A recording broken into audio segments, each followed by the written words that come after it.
Hello. Hello. Oh, what a setup. Oh yeah, it's That is professional, beautiful. mate. I don't know. Ever since like the entire COVID-19 situation and Zoom just like skyrocketed with people signing up for that. Yeah, we were using Zoom before it was cool, and now all these poses. Yeah, we should actually find something else We've got to because it's find not some cool really niche, anymore. like It's too Russian. mainstream. Too mainstream. That's it. Discord apparently that's the new hip and trendy thing. Really? Mm. Is it Sounds like it's trying to decentralized? disrupt. I think it's harder to just like drop into someone's Zoom call, Yeah. which seems to be what everyone's worried about. To be honest, like if someone wants to do that, I'm all up for it. Like as long as it's not explicit and they're Yeah, me naked and too. stuff like that. And even then, I remember one time I was setting up a podcast with someone. At the same time, I did like an Instagram swipe up link, and I'd copied from my Mac, and it takes the copy to your iPhone, which I didn't know, which now I do know. And someone random joined, and I was just like, that's not like who I was thinking this was. That's the new fashion, isn't it? Like it's called Zoom bombing or something, where Mhm. you basically just type in random numbers and you can just turn up in someone's Seriously? Zoom meeting. yeah. I That's So should you give it a hilarious. try. can guess meeting links, but if you look now on meeting links, there's like AAAABZY exclamation mark. Like they've made them really really long, but I still back someone. Like if someone's got nothing to do all day, Yeah. it's only a matter of time, isn't it, before you get it right? There was just something like I started watching over on YouTube a guy who's basically mocking scammers. So when they call him, he just pretends to be an old lady and sits Yeah. with them like for 5 hours and talks through the entire scam and just mocks them. And it's so hilarious, so hilarious. He's the It's one just with like the like 80s cop sunglasses. exactly. Brilliant. It's so good, so There's, good. I there's just one watched where it yesterday, and it's just like, holy shit. He also just like sticks with his character the entire time. I was just like watching where he's pretending to be an old lady, and he does it so well. Where he's just like typically also going off on rambles and talks about the past. Like my father used to have that desk. Oh, that desk. I have it at home now.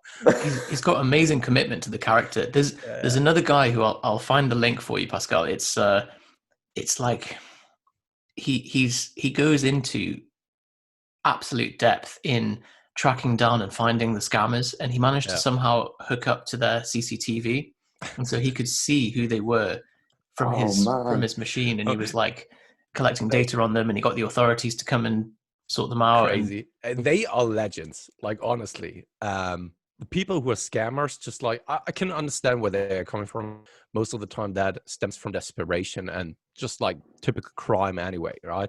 But at the same time, it's just like someone actually then going that far, Mm. spending like There's hours, and what I just think like maybe mocking the them. one It's you're just like referring to, Pascal, or a legend. similar one. He gets the scammer to like have a breakdown, and he admits he's Yeah, wrong, and he's like, "Man, absolutely. like I'm It only is doing him. this It because is I him. have to." How are you guys doing anyway? It's been a long time. I know. Good man. Yeah, we're Three good. years Is that how long it since is? the 3 years. yeah, since the last time we've talked. Disco It's pumper. 3 years. That's what I Yeah, remember. Disco disco Pumper. pumper.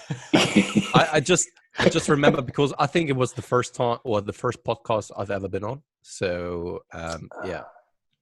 I hope you look at guys you now. reference that in every subsequent podcast you've done. Like credit, just want to say credit goes to Propane Fitness for Yeah, absolutely. Because I mean this is the beginning, right? And the beginning always needs to actually get some credit as well. exactly. Yeah, exactly. Yeah, we're good, man. We're good. How about you No, guys? I just saw because you I know you've gone more like this is I guess a business podcast. I know I met up with one of my old clients, Rob Graham, and I saw that Oh yeah, he's working with you guys as well. yeah, So yeah. it was really interesting. I met up with he was like he was like my first competitive client, and he Really? got absolutely shredded. It was ridiculous. And then Yeah. we met up like I don't know how many years it's been now, like 4 years later. We went and got a pizza, and he was like, "I might get into the online coaching scene." And I was like, "Okay." And then he hooked up with you guys, and Yeah. We get, I don't know whether you guys get this, but we get, I'd say that part of the reason why this stuff started was most of our inquiries are about business stuff. I guess we're probably doing something wrong. with that in I mind. know Right? it's the same with us. Right. We attract so many personal trainers Yeah, ourselves as well. Mhm. We always wondered why that is the case, but I think that people just want to get a little bit of insight of a Yeah. successful online PT service, right? Because it's not so easy to actually get a foot in this industry. Well, that's it. Yeah. And I think like someone starting from absolute zero, especially if they're like fully offline or in a different industry, like where do you even begin? So I suppose that's, they look to people that they kind of have followed in the fitness industry before or whatever. But our background's in business stuff.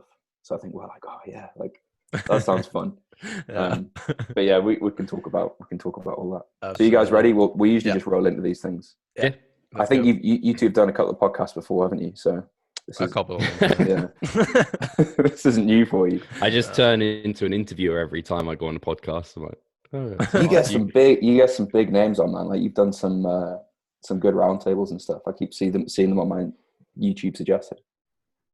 Yeah, it's been the roundtables. Sometimes I really enjoy them, and other times I'm just like, there's too many people, or someone isn't speaking, or they're not saying what they truly think.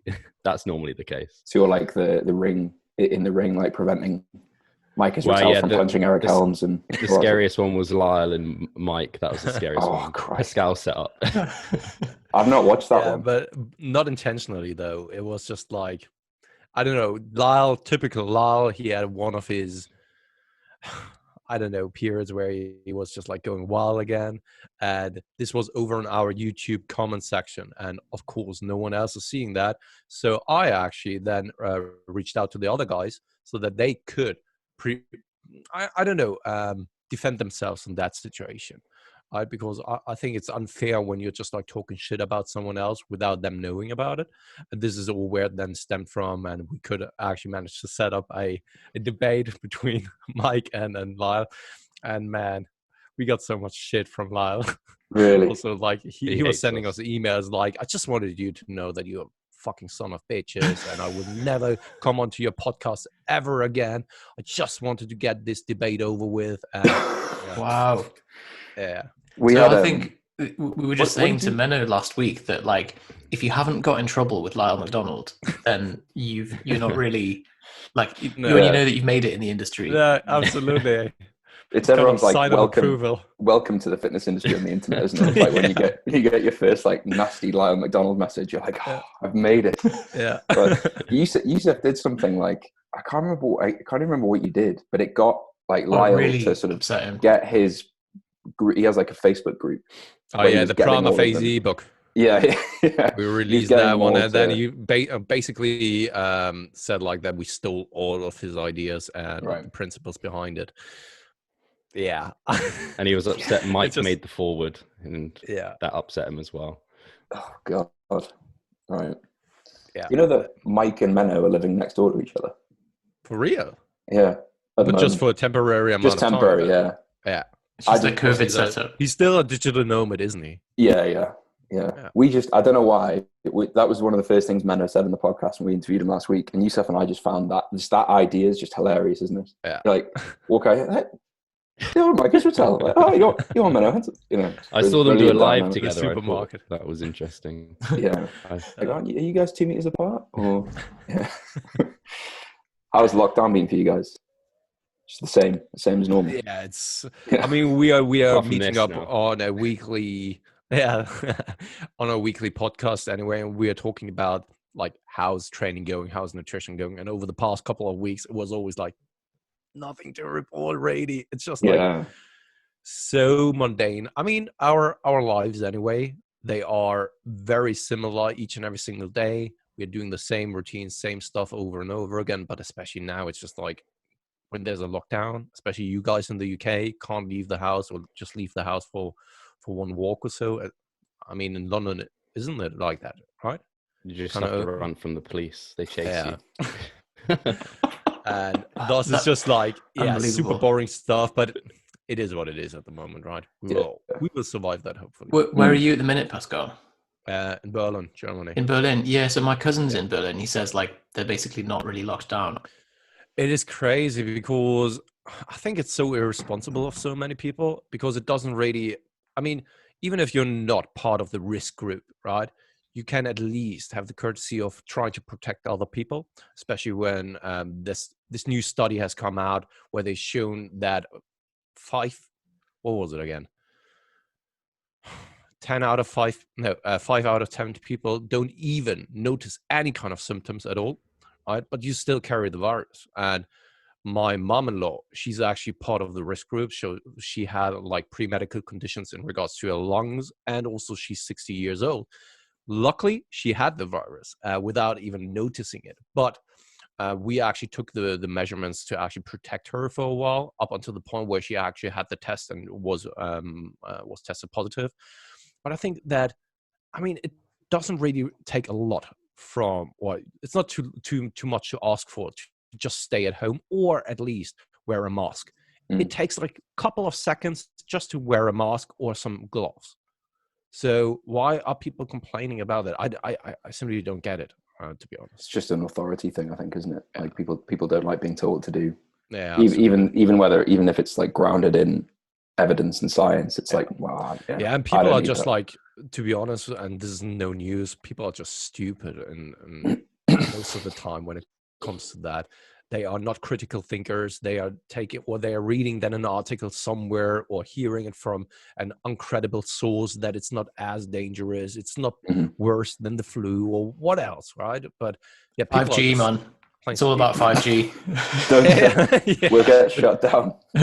But yeah, it's one of the doctors I was working with had a go at one of the family members of a patient, because he was like, came in to visit his family member, and he was like, "Why are you wearing gloves?" And the guy was like, "Just because, COVID and stuff." And he was like, "When was the last time you washed your hands?" I was like, "This morning." And he was like, "Exactly. So you've just been touching everything. Like, you may as well have just not been washing your hands." And yeah, but it's so hard to model this stuff. And with this like study of 50 to 70% of people were asymptomatic and carriers, like, I guess we don't know whether that extrapolates to the rest of the world, and this curve is going to have to reach its apex at some point. But yeah, this is also something that I've discussed with Steve and Death over the past couple of weeks, that the data that we have right now is such bad data that we can't really take that bad data to actually get any kind of idea of what to do, right? It's just like, basically we're just like making arbitrary decisions on just like random stuff, right? Because the data that we have been collecting over the past couple of weeks has been fluctuating. So when we're doing more testing, of course, you will be finding more people who carry the virus. If you're then also doing a little bit of fear mongering, more people are then going to the doctors. And the data, there was no regulation there how to collect the data, when to collect the data, and the discrepancy was just too huge. And thus, well, yeah, if you're rationing tests but you're only then giving them to certain populations or certain strata of the epidemiology becomes dud. So you then can't draw any conclusions from it. Exactly. Anyway, guys, we had a very important request for you when just before we start this the official questions. Is I've sent you a text message on Zoom. If in sequence, if you could please just read that out aloud for us, just as a sound check.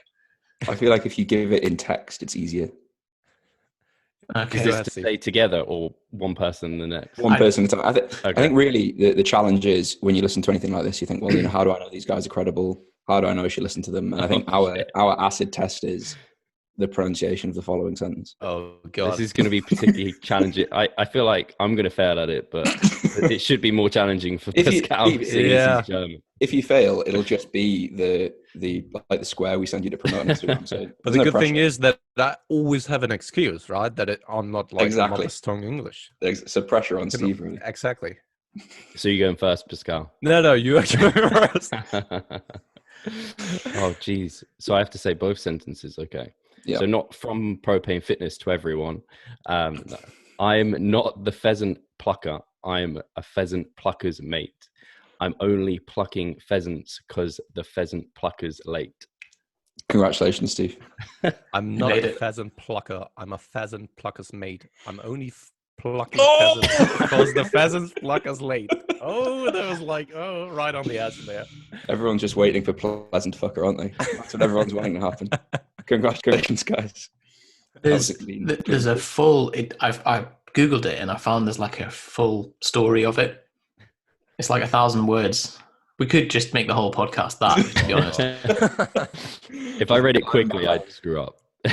No chance.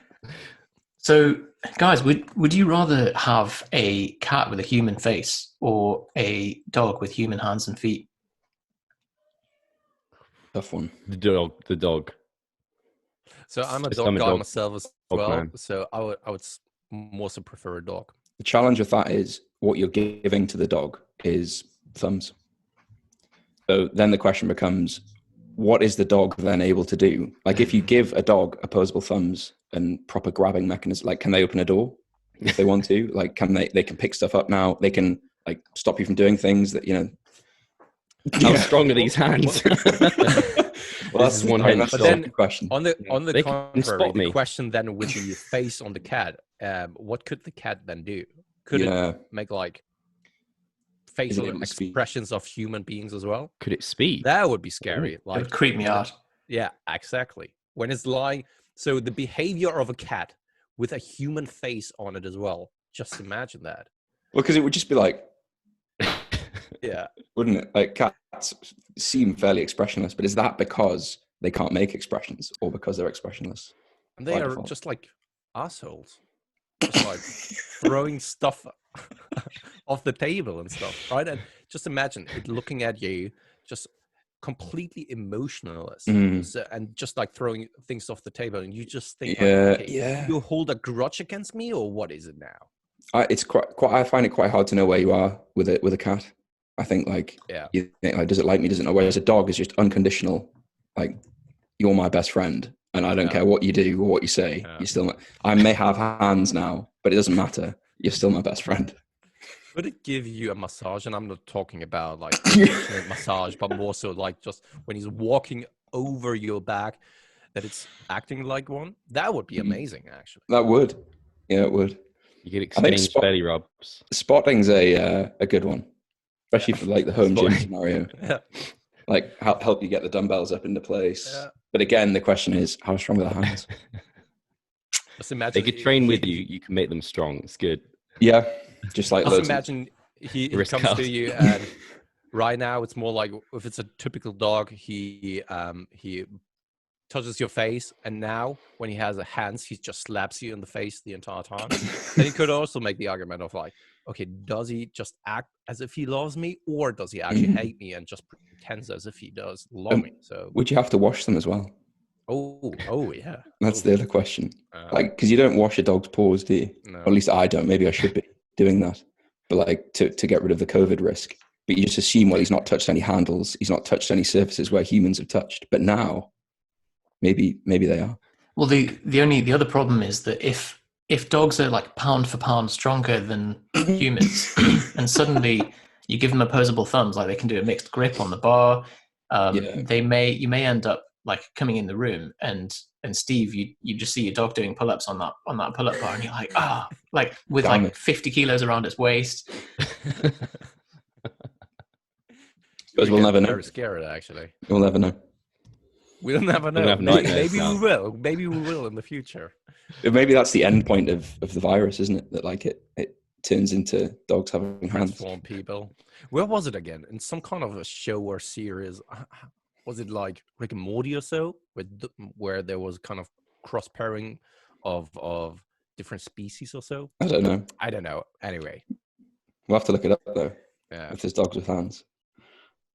Was that the only question, Yusuf? Was that we're done with the? Well, there is one more question, which is that would you rather every time that you have an orgasm, the song All Star by Smash Mouth plays, or every time the song All Star by Smash Mouth plays, I'm not the pheasant plucker, that you have an orgasm? So it's quite straightforward for me because I don't have orgasms that often anymore, and I think wait a second, because just imagine you're asleep and Yeah, and just imagine you are asleep, and in the midst of the night, you wake up because the music starts playing. Yeah. And the question is also, do other people around you hear the music as well? So the answer, they hear it at the same level of decibels as like a Bluetooth speaker. That could be very embarrassing for many people. Mm. Like, you're just sitting in kind of a room. I don't know, you just for a certain appointment or so, and somewhere in the room, just the music Waiting for an starts playing. appointment. And But how often? someone's just like looking around, who has an orgasm now? Right? So the question also here in this scenario is it only applying to you or to everyone in the world? That's a good point, because if it's common knowledge or if it's happening to everyone, then the creep level steps up quite a lot. Because you could be in the park, and if you hear that song, you're like, oh. Yeah. And just everywhere, the song is just playing constantly. Well, I think you change your ringtone to it, don't you? Like, you use every possible opportunity to stall any situation by just giving everyone an orgasm. You'd go to bars where all that happened in the bar was like this CD, like they just played the music really loud. And then it actually is a kind of so if in the scenario that when the music plays, you get an orgasm, and everyone around you hears that and gets an orgasm as well. It's kind of like a domino stone falling. Everyone else around you gets orgasm, and the entire world is just like constantly getting orgasms. Just orgasming. It's non-consensual as well, so it might be even illegal to play the song in certain buildings. Yeah. That must be it then. My main concern is I have no idea what the song is, so it's like I would need it to just make sure that you not to. So just hold on to your pants before you go on a walk today. Just give it a listen privately in the bathroom. So, guys, you've really thrown yourselves into this the podcast situation over the last few years, and the setups are looking beautiful as well. I see you've got a proper pop filter, Steve, and Pascal's managed to make like a room that looks like the fort that you'd make when you're 8 years old into like a really kind of arty looking background. Yeah, so I'm right now in the process of moving houses, and I managed to actually steal the room of my oldest son, and this acts now as my office. But when we are moving houses, I actually have them my own office, and then I will probably have a different setup like this. That's why it looks the way it does right now. I'm not sleeping that bad. This is not my bad. Right? That would be okay though, Pascal. Like you don't it would. Like you it have would. to justify. I mean, I envy my son for having a bed like this. I mean, it's amazing. Come on, let's be real here. Yeah. So talk to us about, like, because I think the number one question that people have with this stuff is, how do I start? And that might be a difficult question for you guys to answer because you maybe don't even remember. But what's sort of the first thing you remember doing? Like for us, I think we cite it back to writing articles and just, you just write something in the internet and just sit there and hope that someone sees it. So what was your first a thing that you did? What was the first thing you remember to start your online coaching? Not the podcast. Not the podcast. Okay. Well, I mean, I suppose the first thing you did for the podcast was only because we were talking about the podcast. Oh, I was thinking about the podcast and online coaching. I guess actually me and Pascal have somewhat different journeys into online coaching. Mine came from being a one-on-one PT and in contest prep at the same time, and deciding that sitting behind a computer was more enjoyable than being on my feet and talking to people. And I was completely ignorant to the fact that what contest prep would do to me and like how hard it would be. And it was my first time, and I was just like finding it very tough and almost wishing people wouldn't turn up for their appointments as a one-on-one PT. It wasn't good. It was also my first year into one-on-one PT, so didn't really know what to expect in that regard. And so I ended up spending more time behind the computer. And as I was getting leaner and like doing my like proper training in this gym that I was PTing at, some of the kind of younger people who are maybe 2 years behind me, 2 years younger, were like, how do you eat? How do you train? Like, they were asking me lots of questions. And at this time, I was aware of like 3DMJ. They're probably the people I was most aware of. I knew they did some online coaching. I was like, well, these guys, they can't afford one-on-one PT, and they don't want it. They don't want me to watch them train. Not really. They just want programming for their training nutrition. So I was like, I'll set you up online. I think I started out at like 20 or 30 pounds per month.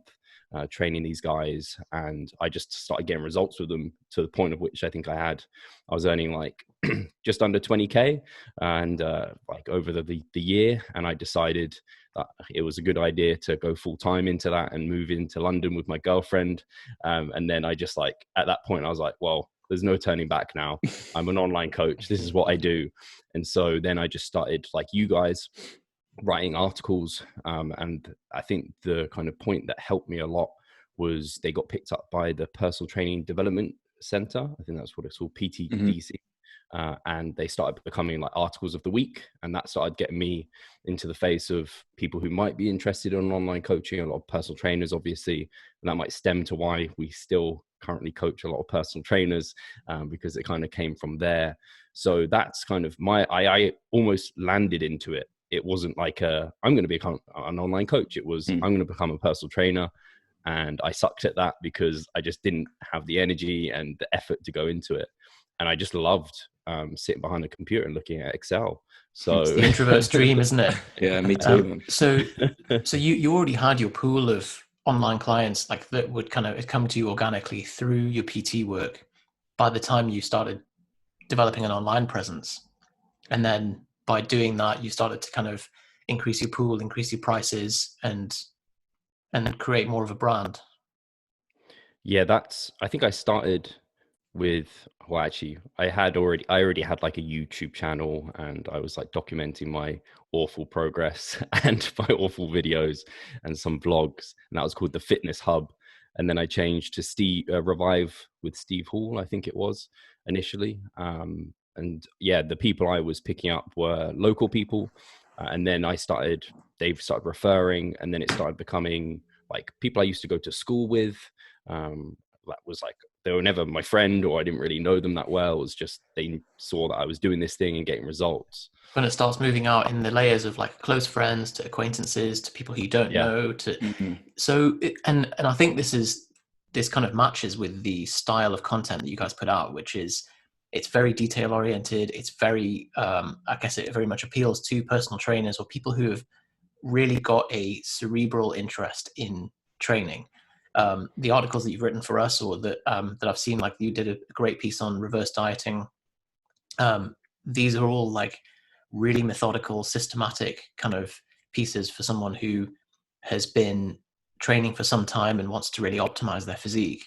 Was that a deliberate thing, or like were you niching deliberately when you started? I wasn't deliberately doing it. I think I did the whole trap that I think personal trainers fall into, where they write for what they want to see, or they write to other personal trainers. And now that works because that is who we end up coaching, and it works for us. But at the time it was just, oh, I've learned this new thing, I'm going to just put it out there and talk about it. And it also is what just appeals to me and I enjoy talking about. So that's, yeah, I ended up niching towards these people before even knowing that that's what I wanted. Like I wanted ReviveStronger to be. That's something we spoke about with Menno in the last podcast, was this idea that that's what a lot of coaches do when they move online. I think as they see content from people like yourself, following 3DMJ, Eric, Renaissance Periodization, etc., and they see that sort of content and think, well, that's evidence-based content that I need to be producing because that's what attracts a certain type of client. But really, as you guys have experienced, like that attracts other personal trainers, right? It attracts people who look at that stuff and find it interesting, not someone who just desperately wants abs for Marbella in June. Like it's a very different sort of person. So I suppose the lesson is, you guys are the business you're running now is a result of that. And a lot of the people you work with, I assume, as you mentioned, are personal trainers or serious competitors in bodybuilding or strength sports, I'm guessing.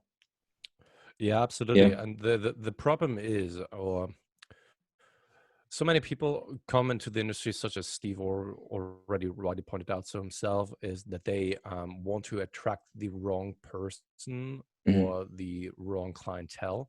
that they are writing or producing content for the wrong people instead of focusing on the people that they actually can work with or are the best to help with.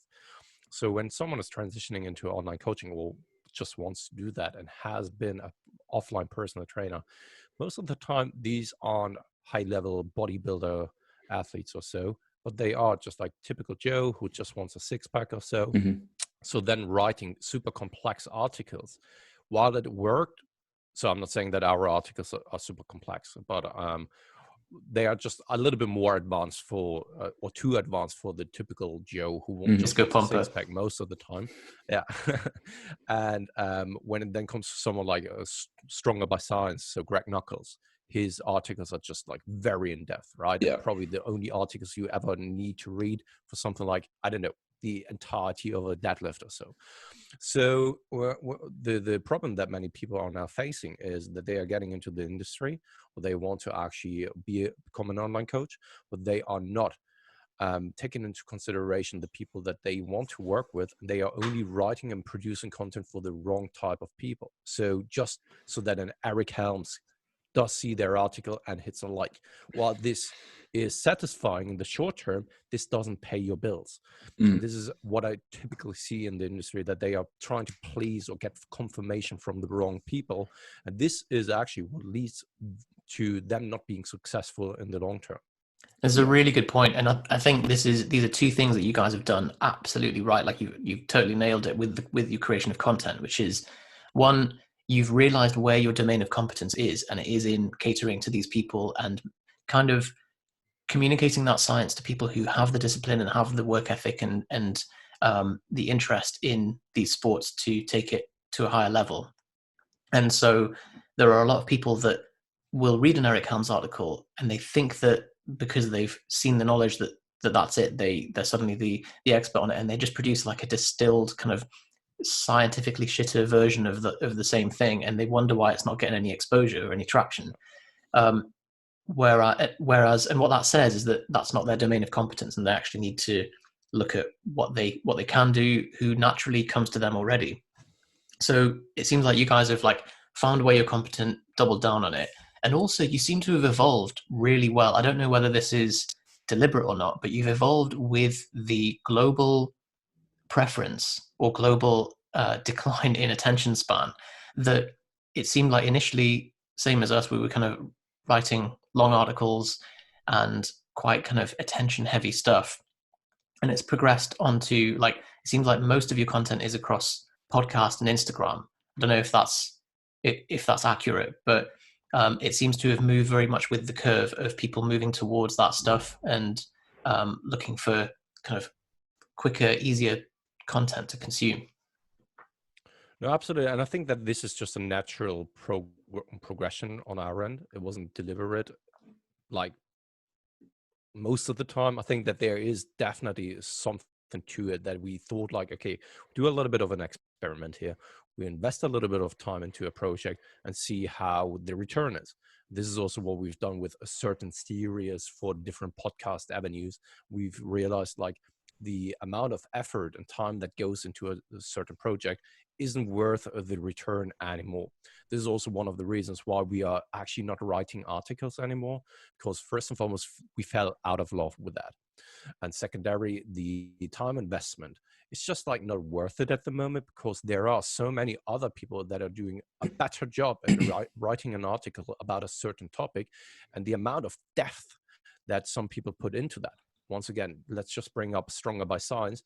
The articles there on this website, it's just like most of the time you don't need another article about a specific topic anymore, because they covered everything. He's completed it. Yeah, absolutely. And why should we then go out and actually just spend a little bit of time on that and make, as you rightly pointed out so yourself, a poor version of that?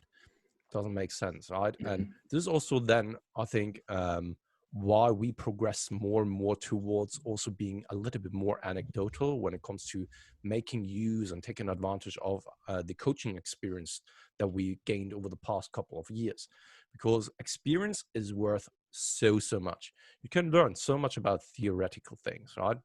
You can read a textbook. You know that yourself, right? From med school, probably. You can read a textbook, but going out and applying that to a patient is a completely different thing, right? 100%. This is where experience comes into play. A doctor who has worked in the field for like 20 to 30 years will probably do things very different to someone who just like finished med school, right? Because the experience comes into play here. And this is something that I think happened to us as well, that more and more our experience comes through. We're still in the early stages of like coaching. And I think that in 10, 20 years, we will do things very different to how we do things now. But this is where the value lies in, that the experience, this is also what you're paying for in a service. Because you could learn everything basically, but we don't have the time to learn everything. Thus, we actually then exchange our money for their experience. And the same goes around as well for us as well then. And that's why when we are also now producing things such as our presentations over on our membership site, I hardly ever cite any kind of studies, because there's no inherent value for the person who's watching that presentation. I'm not the expert, I'm not the researcher, so why should I then try to dissect the entire study and talk about it when the value in me presenting on a specific topic comes from my experience? And this is, I think, which is also, or which needs to be thought of when it comes to personal trainers, that they shouldn't deviate from their expertise too much. And I think too many people have done that over the past couple of years, especially in the evidence-based realm. It's a form of signaling or flexing, I think, when people try and plow all of as many scientific words as they can fit into a post, or talk about fatty acid synthase and the relative protein oxidation of whatever, and try and basically throw in as many citations as possible, hoping or knowing that the reader is never going to check out the original studies and actually see whether they match up to the scrutiny or match up to the claims that even the original author would have made. But it's a form of like trying to plug the credibility when someone can't fully rely on the merit of the content alone. And so, I think that totally makes sense to say, actually, when I put this content out, this should be good enough for its own sake, rather than having to rely on putting in a bunch of citations that people won't read. Additionally to that, it is like when you are intentionally writing for other researchers, I can see the point in actually making it then complex, right? Because there's only a handful of people who need to understand it for them to practically apply it to their own studies or so. However, if your main goal, and this is something that I think should be the case as a personal trainer, is to help as many people as possible in the best way you can, then there's no value in actually writing complex or super hard to understand articles or presentations or something like that. You want to make it as easy to understand as possible so that you can help as many people as possible. And therein lies the true art. It's kind of not really an issue to write a complex article, because you could then throw out just like super intellectual and complex words in there.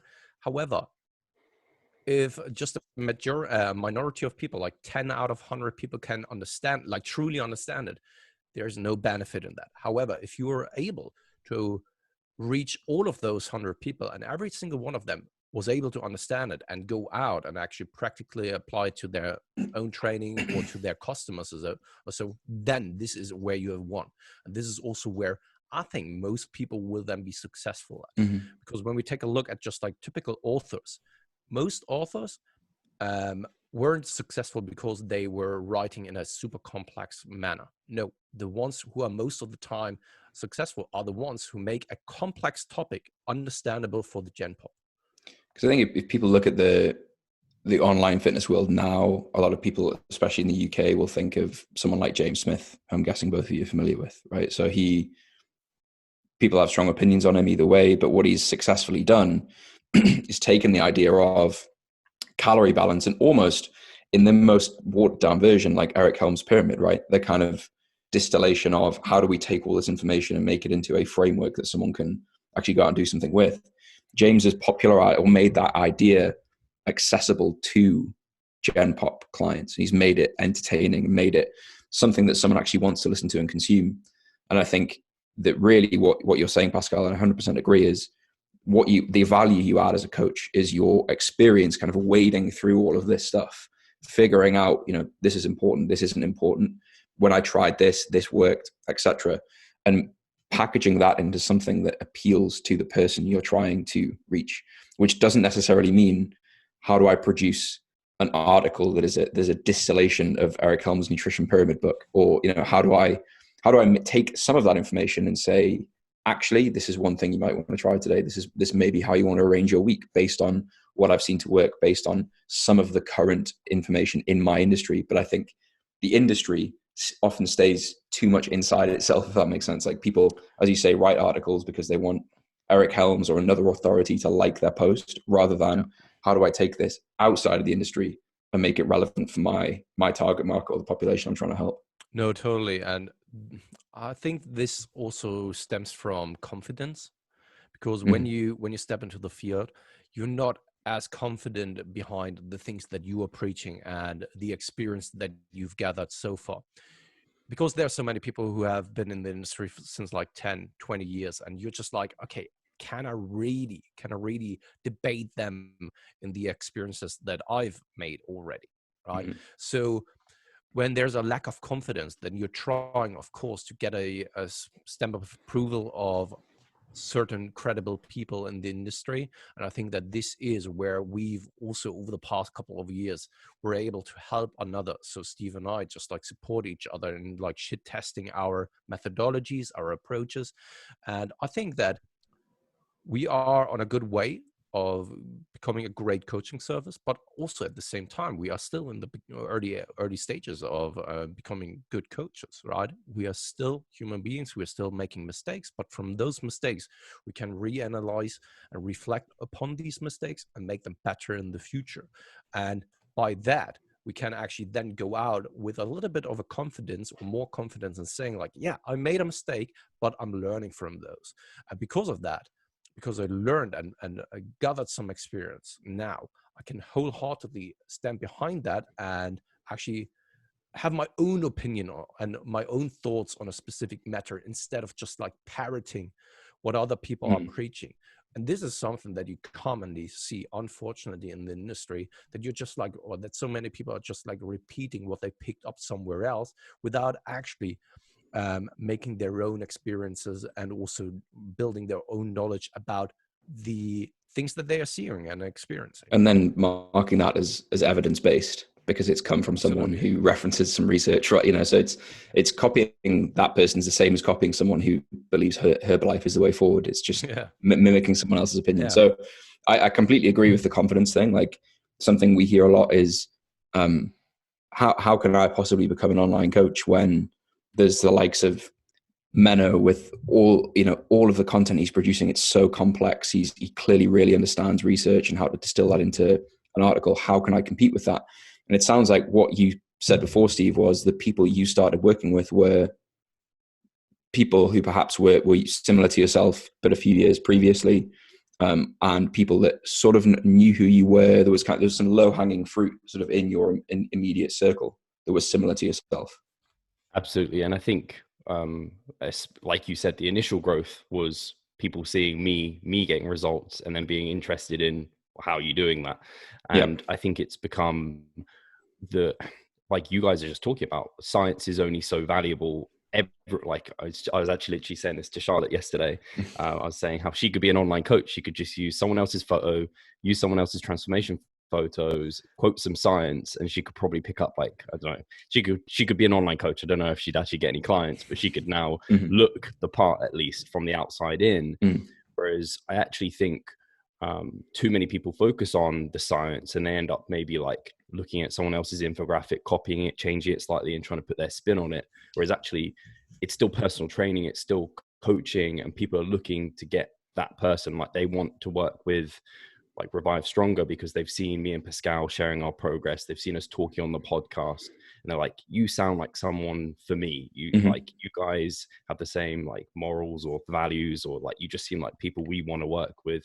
And yeah, you talk about some science and that's cool, but they're kind of more so interested in developing that relationship. And yeah, I think part of the initial growth is definitely sharing that And now I think it's super important that we have our podcast where we talk to one another on the improvement season and talk about what we're doing. I sharing over on Instagram my progress. I know that people enjoy seeing that. I have no doubt that that's helping kind of build the brand at the same time, because kind of practicing what you preach is important. So so much. And I think it's so interesting you said that you feel like Charlotte could be an online coach if she had the, you know, if you market it correctly and spin it with the photos and all that stuff, because ultimately what's going on there is that it's people are looking for a heuristic. They're short on time. They just want to be able to outsource that expertise and just say, look, just I want to know what to do.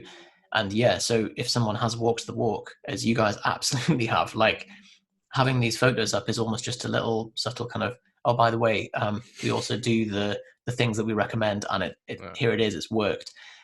So this heuristic of time saving, we tend not to look too much beyond the surface and just say, whether that's for better or for worse. You know, obviously there are Instagram influencers that are in phenomenal shape but have nothing to offer in the way of information and coaching, and then you have other people who are deeply into the mechanics of it, but they don't actually do or project. And we're guilty of this. Like, we got a message from someone who's like, guys, I've been following you for 2 years and I didn't even realize you lifted until you put up like a physique photo. And then I was like, oh my God. So like, maybe we need to kind of whore ourselves out a bit more.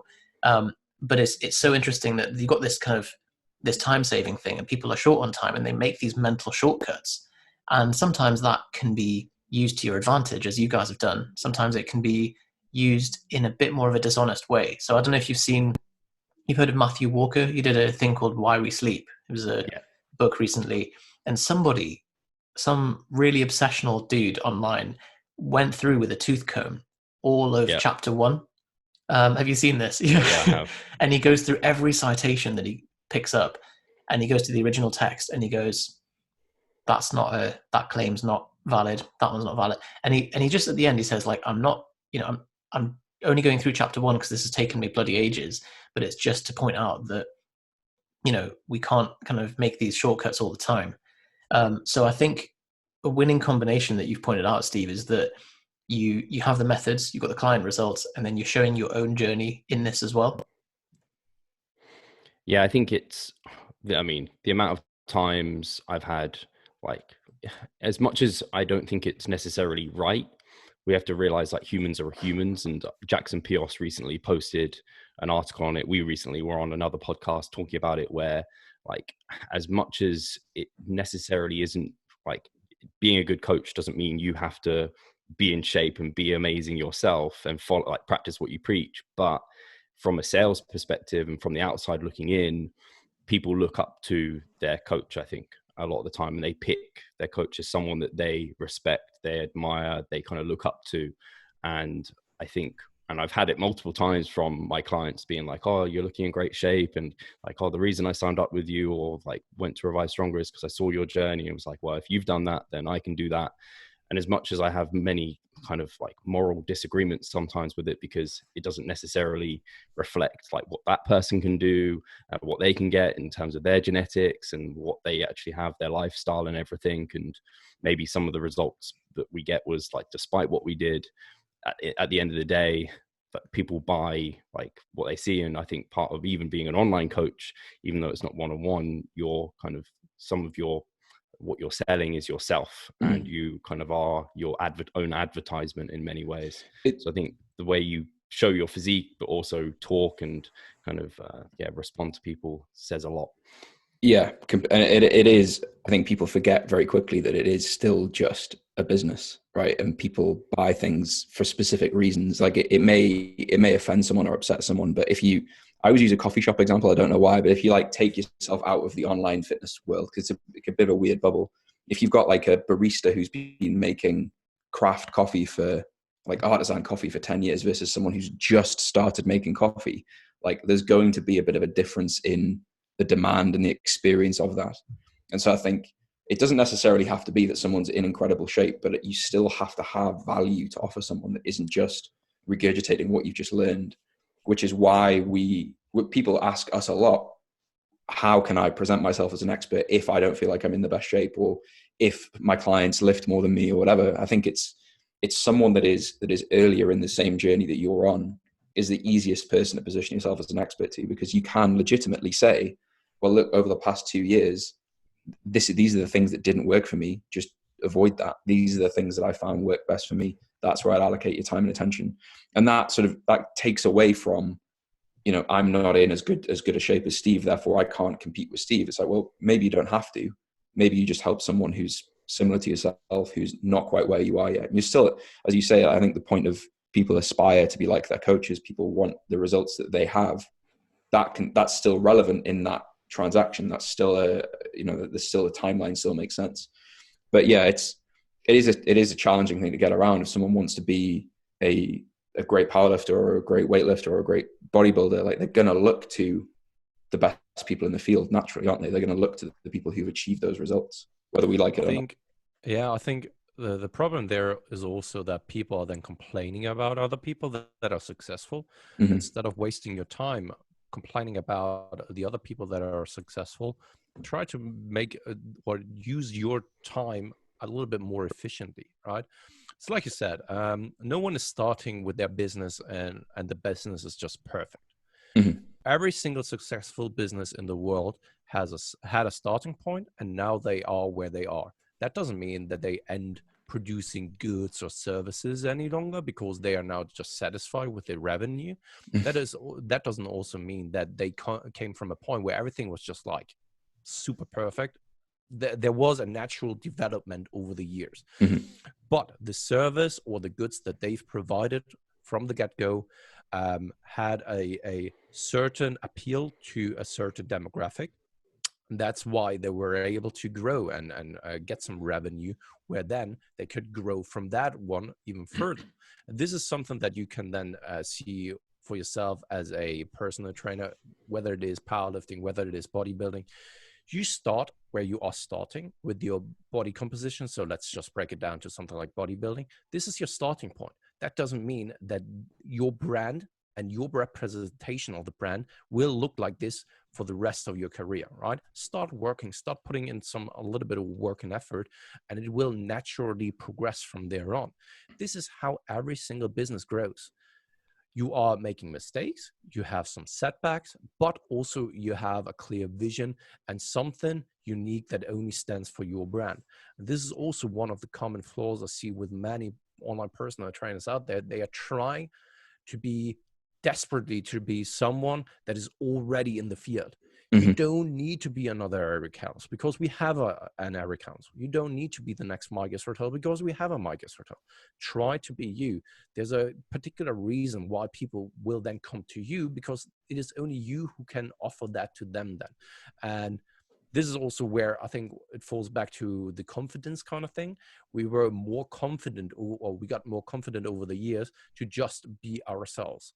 And also on the podcast, just like, at first, I was hesitant in just sharing things or talk openly about certain things because I had the feeling like, okay, people could judge me for the things I'm saying. Right now, I see it as a strength because people get to know me better, and that allows them to also relate to me. And by that, maybe I'm then the right person for them to help them change or go through a specific process or so, right? So we all have a different path that led us to where we are here today. And I think that this is something that you can take advantage of. And from there on, also move forward and try to then develop just like you yourself as an individual, but also you yourself as a business then.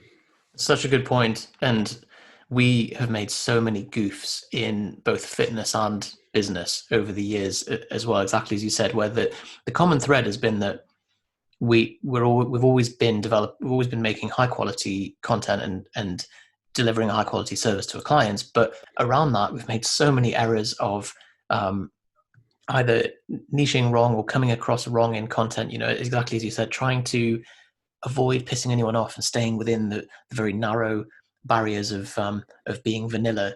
And, exactly as you said, like not just being afraid of being authentic online, talking about our experiences, appealing to the wrong people and all these kind of mistakes. And particularly with regard to the way that we set our personal personal time boundaries and managing that? Because I think having gone from a financial sector into something where you're self-employed and you can suddenly just work at all hours of the day if you wanted to, that very quickly takes an impact on your health. And ironically, as Steve was saying, like, to be supposedly the bastion of fitness and yet spend most of your time sedentary and sat behind a computer, it doesn't always match up, and it's very easy to skip a training session because your client workload is too high, or you got all this other stuff going on. And something that was so interesting when I messaged you, Steve, was I was like, oh, should we do the podcast? How's Saturday? And you were like, oh, actually, I tend not to work on weekends. I was like, oh, can you please talk to us about how you manage to create these boundaries within your week and make sure that you get time to yourself?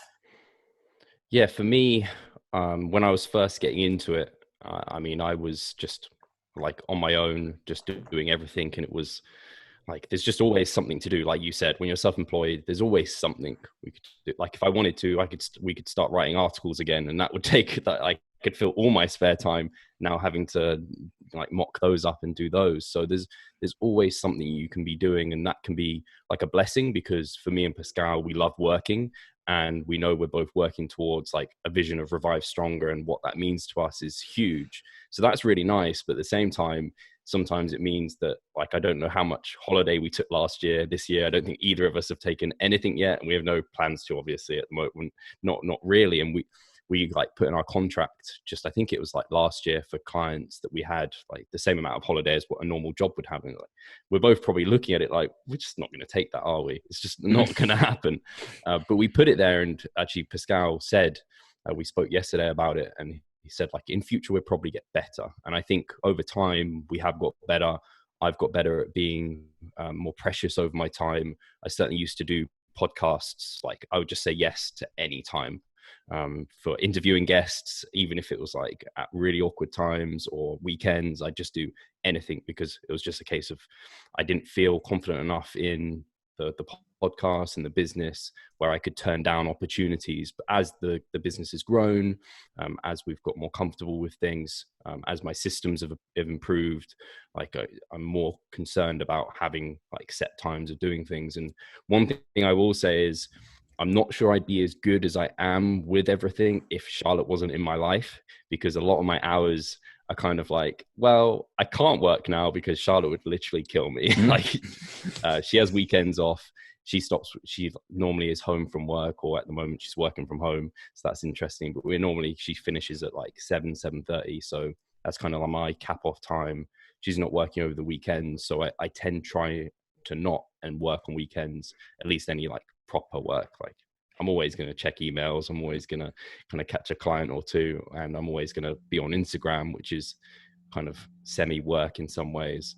So yeah, for me, it was just a case of, over time, I developed time blocks in terms of like, okay, this is when I wake up. This is when I kind of do my client work. This is when I train. This is when I like do these various things. And we've now got like Calendly, which has been really helpful for like setting consultations up. Love Calendly. Yeah, it's so much easier than having to like jumble around with things. So yeah, I don't know if I really answered the question, but over time, it's just as the business has grown, as we've got more confident and realized more isn't always better. And actually sometimes and I think even now, both of us would probably benefit from taking a time away, like having a holiday, to just let your mind like refresh, just like we have deloads. You take time away from the gym, you come back better, you kind of have new ideas, thought processes. I think you end up getting burnt out if you just try and keep going all the time. So yeah, I think the main solution is get an angry girlfriend that can be the external accountability. Yeah, I think that definitely helps. Because it kind of is the same for me as well. I mean, when Katie came into my life and with the kids, I needed to actually make room for that. I'm still much worse in taking the time than Steve is. Steve has always liked the weekends for that. I'm getting better at that, but there are also times where I'm just like, okay, 7 days straight working because I have to. And in reality, you don't have to. It's your priority. You're making that decision. No one outside of ReviveStronger is waiting for a specific thing to come out, unless you have actually then promised there to be something like a specific content or so. So no one is out there waiting for it.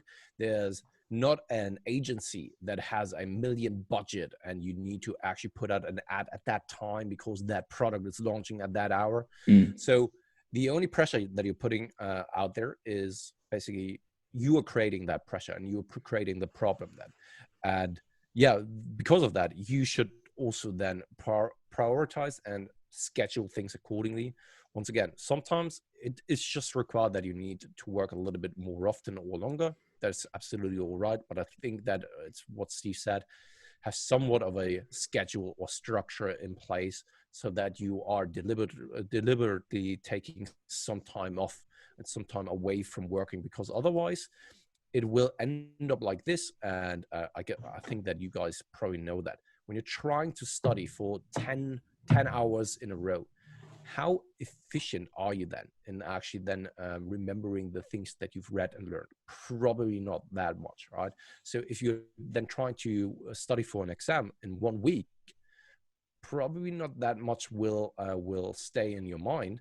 However, if you're then chucking things up for like 1 month or 2 months, spreading it out over that time frame, having intentional breaks, probably you will be so much better prepared and have such a better time as well outside of studying. And this is something that we're trying to work on, but this is also work in progress as well, such as developing the brand.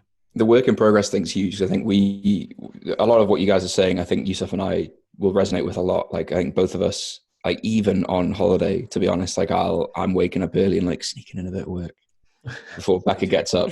But it's not because I think this is the thing that people misinterpret. Like, you see these ads on Facebook, which are like, like the 4-hour work week angle, like make 6 figures from Bali, all that sort of bullshit. Like, I just don't know why. I don't know why someone who's running a business that they enjoy in an industry that they are passionate about, why they want to reduce. Because like you got to do something with your time. Yeah. And what better way to spend that time than like doing something that's part of progressing something and improving something? Like what else? What you're gonna do? Like sit and watch Netflix instead? Like that's not as fulfilling. Even objectively speaking, you don't get as much out of that. But so that's one thing. Like I think people misinterpret, oh, there's so many hours, but the hours are doing things that you often want to do. So then you have this weighing this up of like, how do I still have a life outside of this stuff? Because I could just work from waking till sleep over until I eventually can't. So you have to create these boundaries for yourself. But like you're both saying, I think it's something that it's a skill that's very difficult to manage. That even like we've been doing this, I think 10 years basically, and we're still not very good at it. It's still something that we're trying to improve. Yeah. But yeah, I think everything that we've said today links back to me anyway, to this idea that when people enter the industry, they want a fully automated sales process that they barely have to touch, clients who are paying them thousands of pounds, clients who don't require any contact or anything to be done manually, for it to all be done by midday, because they see the odd example of a coach who's kind of at that point and think, well, I'll just get there. And they miss the decade of figuring all that stuff out. All the way from the sales and marketing, content production, who my niche is, how I deliver my coaching, and how I manage my time. I think that online coaching is fucking stressful. That's it, Pascal. That's the podcast. Yeah, I don't mean it in a way that I'm not enjoying the work, but I have the feeling that it requires so much more work than offline PTing. And I'm not saying that the time investment is more. I'm saying you have to be a jack of all trades all of a sudden, because you probably don't have the financial power of then hiring a marketing team. When you are then producing a podcast and editing that podcast, if so, then you have to do your own research and actually making it happen. Then also how to write articles. Now you're self-employed, right? You need to take care of taxes, all that kind of stuff. And you have to become good and just like managing and organizing your documents as well. That doesn't mean that this isn't the case for offline PTs, but offline PTs, most of the time they are working in a local gym. They are kind of subcontractors or so, and thus they are getting like the clients from the gym. So we were saying that like all the marketing is done for you, especially if you work, I don't know if you have in Germany, like Pure Gym or these kind of franchise gyms where Yeah. you're a dude standing there with biceps and the word personal trainer written on your back. Like, of course, what more marketing do you need? Like, someone's in a gym, they need help, they walk up to the personal trainer. So, and they forget that when someone leaves that environment, suddenly they're like, well, why can't I get any clients? And it's like, well, because you're not then floated by the marketing budget of pure gym or exercise for less or whatever. Exactly, and this is what I mean, in that you now have to step up your game and become good at many, many things at once. Perhaps in the future you have that monetary power to actually outsource stuff, but this whole I wouldn't actually like wait for this to happen, because this requires a lot of work, a lot of years of work, and then a lot of financial income to actually make that happen. So you have to become good at many things at once, and you have to do that consistently. It isn't enough to actually be good at that, posting a couple of posts here like once per week for like 2 months. You have to do it years on end. And so many people are not seeing that, how much goes into that. And I'm not tooting our own home. It's like, yeah, we were able and willing to put in the work. I know that there are other very demanding jobs out there. And I'm also aware that being a offline personal trainer requires you to get up at 4 a.m. in the morning to work with your first offline clients. Then at 8 p.m. in the evening, have a bunch of clients once again. But I think that many people are just like forgetting about all of the other things that goes into running a successful online business, especially because now you're competing against the entire world, against the best of the best in the industry. When you are a local PT, you're just competing against the local PTs. And it's much more limited then, right? You may be competing against, like, in your gym, maybe like 4 or 5 other PTs, if at all, right? So you would probably always get some clients, no matter whether you're doing a good job or not, right? As long as you look a certain way, you attract people, and people will be actually directed into your direction. Thing is, though, that if you then want to transition over to online coaching, be aware of the additional work that you have to put in. And also, don't just expect that you will be successful from the get-go. It can maybe take you a couple of years.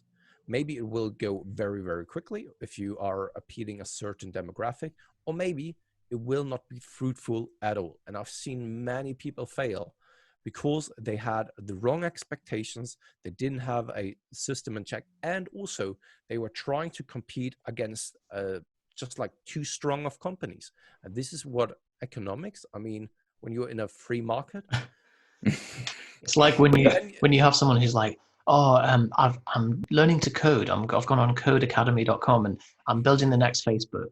You're like, do you think that's how Zuckerberg did it? Yeah. Like, picked the biggest incumbent company and thought, I'm going to try and have a crack at that. Yeah, and Facebook have a few people who can write code as well. So Yeah. chances are they'll probably have something to say about it. But yeah, it's I think probably the most consistent reason for failure we see is expectations that it's going to happen immediately, and then when it doesn't, disheartened, give up.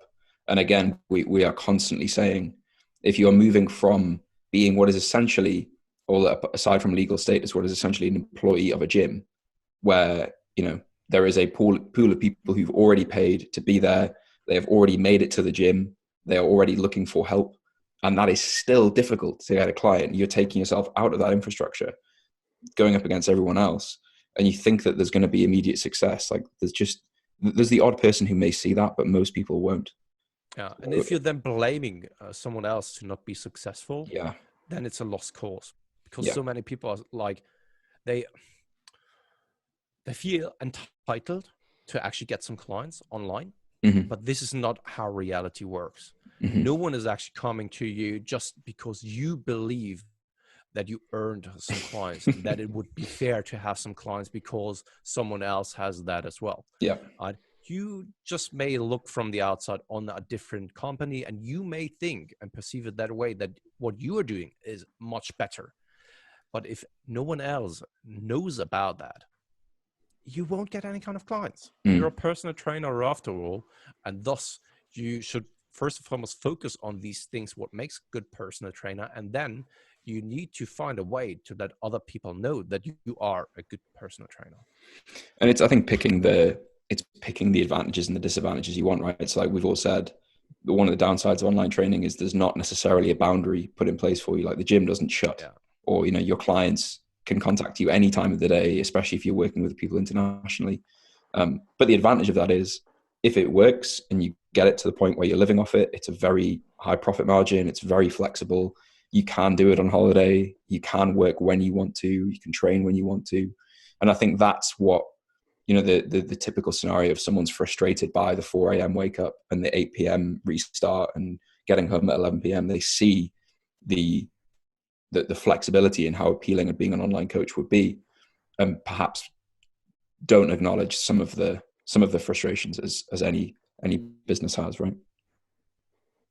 Yeah, absolutely. Yeah, I think from the get-go, the challenge I see is getting clients. Mm-hmm. And like we spoke about, I think like having your local people, like if you can get those, or people you used to PT, transition them online, get them results, they can refer to friends, you kind of build your kind of circle that way. But then something that we've kind of touched on is, I mean, me and Pascal spend a lot of time coaching, and that's how we make our income. But a lot of our time is spent doing things behind the scenes to make those clients come to us. So for me, like a lot of it is front facing, podcasts, Instagram, like a lot of time is dedicated to that. And the great thing is from the beginning, because you have barely any clients, you can put tons of time to all of that. So you can really market the hell out of yourself. So I think for people who are looking, they can't just expect clients to come. And when they've got the time, that's when they invest into like growing themselves as like their knowledge base, but then also into marketing and doing what they enjoy, because it's always gonna, hopefully they're doing this from a point of view of like passion and enjoyment, trying to help people. So hopefully it wouldn't ever feel like time wasted. So is that partly what fed the decision to partner together? So that came from basically, I've always wanted to work with someone. For me personally, I just do well having, I feel like someone in my corner. I don't know why. I just always felt that kind of way. So I actually ended up bringing on Mark Newcomb initially, like very early. And I was not in a position really where, like, completely different position to where I am now. Probably not in a position where I can really justify having brought on a coach, but I kind of just wanted to work with someone. And Mark was a great guy, but unfortunately didn't work out. And so it was like, well, Mark's fallen off, so let's bring someone else on. Because at the time, my systems and everything were just incredibly inefficient. And so I thought my cap of clients was like stupidly low, so I wouldn't take on anyone else. And of course, like Pascal said, you're doing everything at that point. So my time was really taken. So then I wanted to bring someone else on. And at the time, I was intending to bring on maybe like 2-3 coaches, just, I don't know, that was where my head was at. But Pascal basically just demolished everything in pure German efficiency, nailed every stage. That's why 2 or 3 people weren't needed anymore. And we had the, after a few stages of kind of like getting some social media content, writing a program for a client, and like during our, I guess it was an interview, I gave Pascal the job there and then, and we kind of had already bounced off ideas of what we saw ReviveStronger being, and like a bigger picture thing. We were both like in the same mindset, but we didn't know at that stage that the relationship would work how it does now, in that I'm very front facing. I'm kind of, people see ReviveStronger, they might think of me immediately, but Pascal does a lot of the behind the scenes work that has to be done, but allows me to be that front facing. And it only have developed over time where it became, that was obvious, that's where his skill set, and kind of that's what he enjoyed, and that's where my skill set was, and that's what I enjoyed. So it sounds very similar to what we recommend to the people that we work with, the PTs we work with, to help build their online presence, is that if they're going to partner with someone, they need to have a shared vision and complementary skill sets, and then it's the ultimate way to maximize the output of your business, because then, exactly as you said, you're not tripping on each other's toes, but you've also got ways that you can build out, as you said, the front and the back end of the business, and that you're both moving towards a common goal. That's exactly how I would describe it as well, that we just complement each other. And I think the problem that so many people, especially when you've been a prominent face in the industry, and I think that Steve is already there, that people who want to work with you would like to get into that position as well. And this is very hard then, first and foremost, to detect that when you take on someone new, right? Does he really want to build the brand, or does he only want to build his own name to then, I don't know, leave the brand at some point when he actually made a name for himself? And for me, I never really liked, and this is something that I already experienced when I was playing in a band. I liked presenting on stage the music, but I never really liked to be like just one face there, or I don't know, chatting to people afterwards. It was just never for me, because I like presenting what I've worked for, and this is how I see it with ReviveStronger as well. I like to organize things in the background, like to just structure things, lay things out. Such German. Yeah, and Steve can be the face then, and yeah, this is just what I mostly enjoy, and I think that complements, or that is just like working well the way it does right now, and just like it's a great complementation to another. So you guys are a team of two, or do you have other coaches? How many people work in ReviveStronger? So is us two are kind of like business partners at the top of it, and then we have Harry Smith is a coach. We have Ryan Solomon, who's also a coach, and then we have Jess as an intern. We also have Miguel as a kind of chief science officer. He was a coach for a period of time, but that wasn't where he wanted to go down. So that was totally fine. He wanted to take science to another level, and probably do more true good for the world. And we have then a physio on the team as well, Mike Chalice. But they're all kind of, it's not like every single coach is employed by us, and like we don't employ a physio, but kind of like outsourcing. My video. I think your video is a bit delayed. See, I wasn't sure whether you were finished. I thought you were just messing with us because you were like outsourcing. Yeah.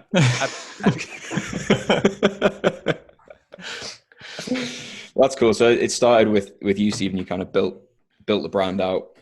I think probably the people that we have in the team now, more than anything else, is just helping us with like the Alex admin bullshit. Yeah.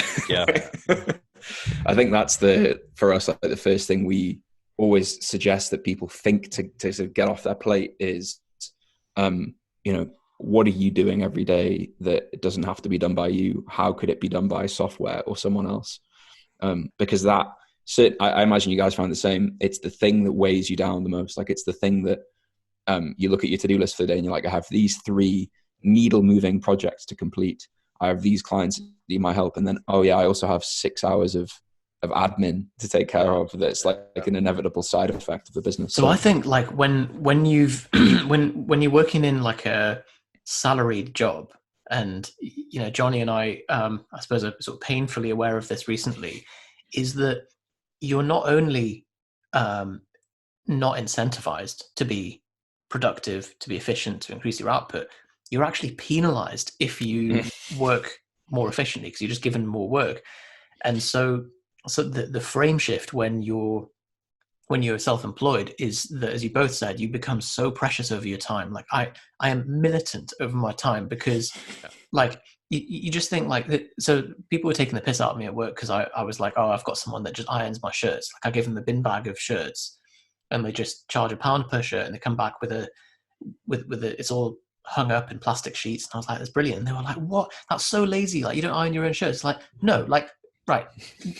What's your hourly rate? Like, do you think it's really worth your time to be spending like, and I do a shit job of it as well. Like I take 45 minutes to iron a shirt, and, so ironing, meal prep, cleaning, like it's just not a good use of your time from an economic perspective, unless you get some kind of therapeutic benefit from it, I think. And that same thing applies to business for sure, that if your primary skill set is coach and creating content, then why would you spend it doing anything that you could arbitrage the difference and pay a bookkeeper to do?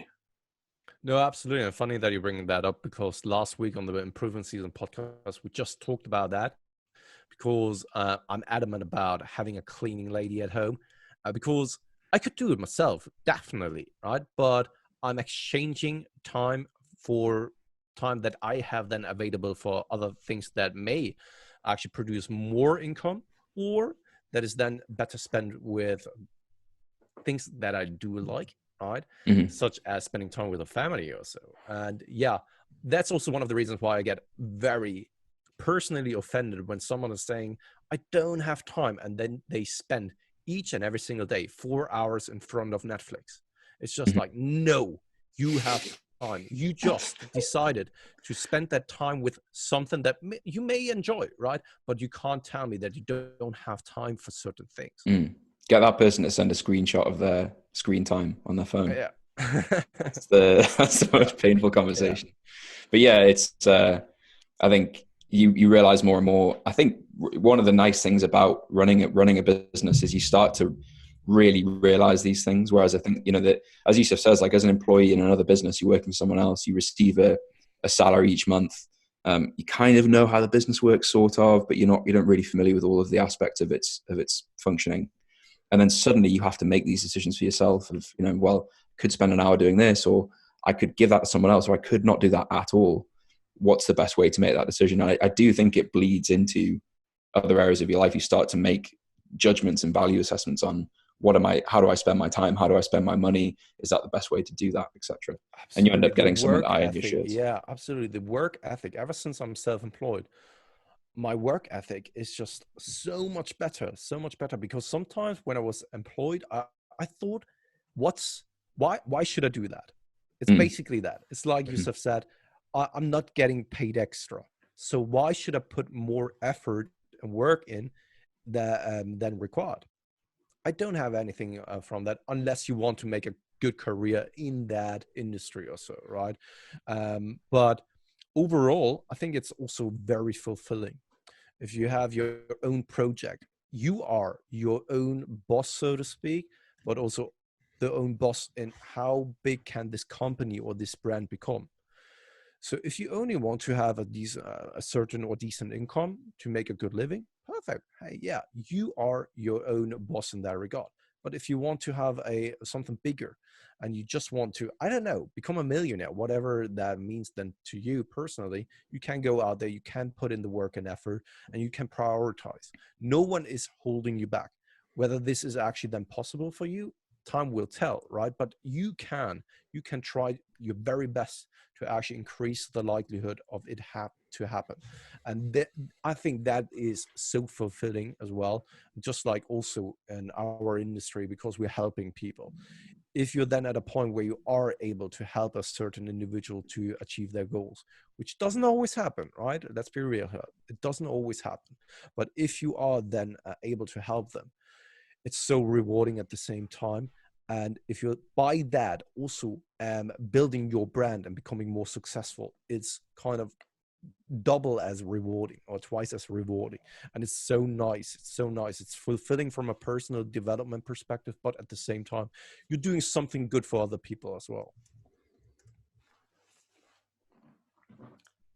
For sure. That was weird. That's the first bit of silence I've had all podcast. Yeah. All right, we've done it now. There we go. We've completed online coaching, guys. I think that's quite a good place to stop. Actually, like we've covered all of the dimensions of online coaching, from the mechanics to the personal side of it, to partnership, to time management, delivering quality service, getting good exposure with your content, and evolving as the market grows. We've managed to and what dogs do with hands as well. Well, yeah, or what a one-stop shop for online coaches. So yeah, guys, thanks so much for coming on. Standard question: if I'm listening to this and I'm like, I'd like to find out more about these guys, where shall they go? So I think this is normally my job. So that's why I noticed Pascal didn't waver, did he? He wasn't about answering. So our best place to head is ReviveStronger.com. You can find our online coaching on there. You can have a browse and peruse over that. We have our podcast on there as well. Any old articles or older articles that we have available over there. We also recently launched our members site on there as well, which kind of like educational, but also entertaining and kind of a bit of a community feel over there. So that's just growing. So it'd be great to have more people over there. And then ReviveStronger is my Instagram. Pascal's Instagram is Pascal_Flor. He can outsource that to me. And you can find the rest of our team and everything over on Instagram as well. And they can find us on Facebook if they search ReviveStronger. So there is also, if you want to hear these guys on the stuff that they actually do, on the physique stuff, we did a podcast with them. Did you say 3 years ago?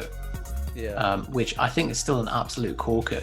We covered things like Steve being hit right in the pituitary by a van, experience with testosterone replacement therapy, how to manage hypertrophy training around a normal life. It was a really good episode. So that's I think it's on both of our YouTube channels. So you can check that out.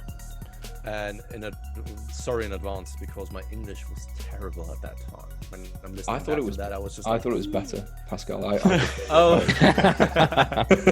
sorry. I take that back then. All right, Wonderful. guys. Thanks so much. thank you for having us. Thank you Speak so soon. much.